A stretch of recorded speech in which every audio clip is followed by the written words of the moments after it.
Welcome back to another adventure. CPA here, and today we're going to go for a bike ride in Brooklyn. Now, as I'm crossing the street here, notice I don't even bother looking for incoming traffic.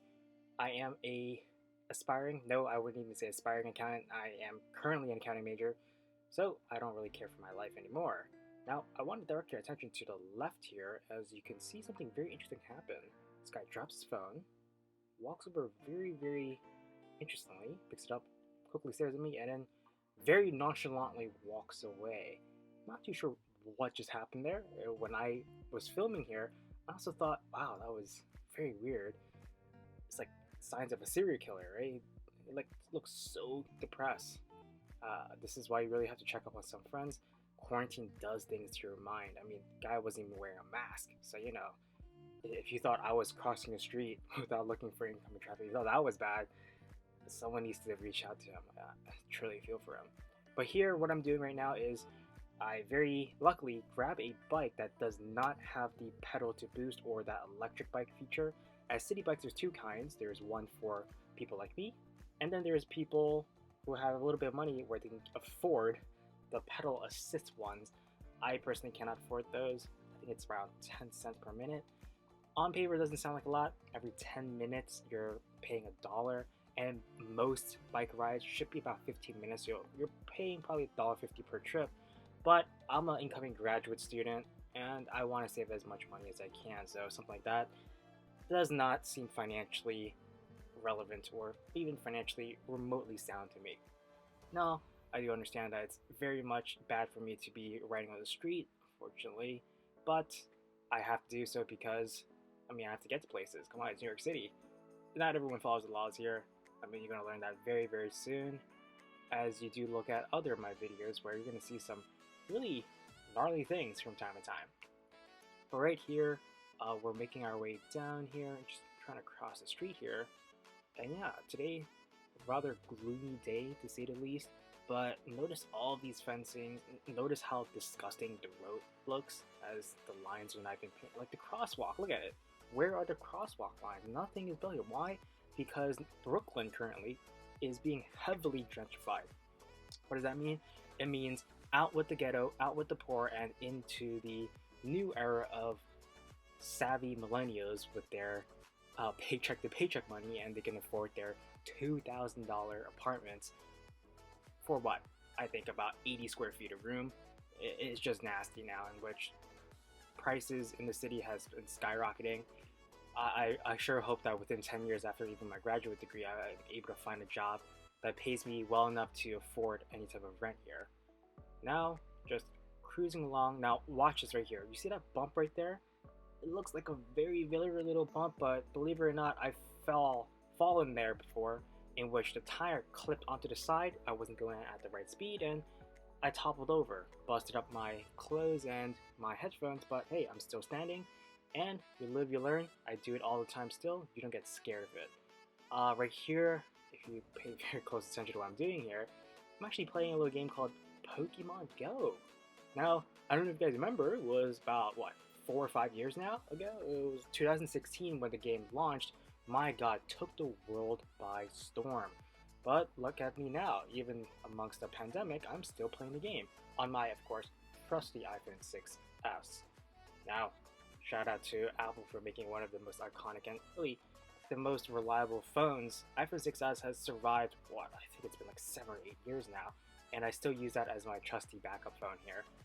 Mainly now I use it to play Pokemon Go, but nevertheless it still runs like a dream. This stuff, the battery life is atrocious. But why do I still, back on the topic, why do I still play Pokemon Go? Well, one, it gets me out of the house, even during the pandemic, and really, I really believed in the message of the game where it's to truly grind for what you want, right? Because in Pokemon Go, the objective is always to catch them all, but in order to catch them all, you have to go out and really grind. So, why do I love this mentality? I truly believe in it, and I love it because I am a strong advocate that if you want to stop obesity in America, just have us hunt for our food, right? I'd imagine a lot of people out there, once they start to realize, holy smokes, like catching a chicken, catching a deer, catching a buffalo, chopping a cow at least, anything like that, it's gonna scare people away from doing so. And it's such a scary factor that most people will just stop eating and maybe even become vegetarians altogether. So we've grown into a society where everything we're eating, consuming, it's too easy, right? Even Pokemon Go, why are people stopping to play? It's because people are having these softwares where they can really GPS spoof everywhere. That defeats the purpose of the game. You're not going out there anymore, and you're just playing the game like you were playing a DS game or a Nintendo Switch game where you're stationary and you're just moving your avatar around. I don't like that message. That's why I still play. It really gets me active, gets me going out there biking, and explore the neighborhood. I've been living in Brooklyn for close to 14 years now, and still, there are certain parts of my neighborhood, even within the 2-3 mile radius, I've never been to before. It's shocking. Now, this is probably going to be the highlight of the video. If you look very closely on the right here, ooh, did you see it? Okay, if you didn't see it, I'm going to be making a huge U-turn here. Yes, I know I'm risking my life for this one, but this is very, very important. And this, my friends, do you see it? Yeah, right there. Say little cat. My goodness, that little poor stray cat. Hopefully the camera goes up a little so you can see it a little better. Yeah, if you look very closely there, just a cute little cat that's gnawing on some grass. I tried the pss, pss, pss, like you know how everyone says whenever you see a cat, get pss, pss, and it'll catch its attention and it'll come over. You can see my luck with it here. Either the cat knows what he's doing. I don't know what he's doing, honestly, just gnawing on some grass. I didn't even know cats ate grass. But at the end of the day, unfortunately, this is the reality of the coronavirus. I do believe that it was probably not a stray cat, a domestic cat, but unfortunately the owner could not afford to essentially spend more of their budget to buy cat litter and cat food, so it was off to its own. Now, that is very much the society we're living in right now, especially in New York City also, where being a college student myself, I'm going to be like that cat one day where my parents will kick me out of the house and I'm going to be eating grass soon. So I say goodbye to my future roommate or future adventurer and I head my own way. Going back to my adventure here, and yeah, there's a lot of like construction going on, which is very surprising in this neighborhood here. Yeah, I did not expect so much construction nowadays simply because I thought the economy is still not in its growing phase back yet, right? There's a lot of different variants floating around. Even though people are getting their vaccines now, it's still at a time where there's a lot of uncertainty. Just like how this car is going to cut right in front of me. I do believe it hit its turn signals, but still, thank goodness I caught onto it quickly. I don't think I've ever crashed into a car before, but that was a very close call. Now, just looking down here, oh my god, look at this. It's beautiful, and if you look very closely, there's still people playing baseball? No, this is softball, I do believe, as I did see people throwing the ball underhand instead of overhand.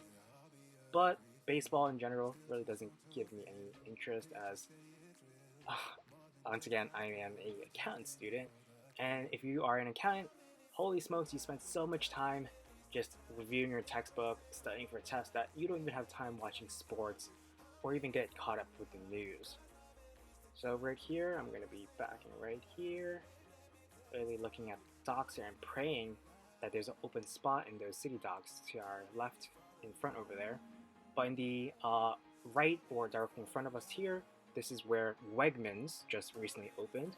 So if you guys are looking for some relatively good food at comparable or I'd say pretty affordable prices, head over to Wegmans. It's right near the Navy Yard here in Brooklyn, New York. Accessible with the F train to York Street. I do believe that's the closest. And yeah, go to Wegmans, grab yourself some Wegman branded food, and you'll survive. It's very good food, and for the most part, I do believe it's pretty much organic. But yeah, I'm gonna call a video there. Take care, everyone.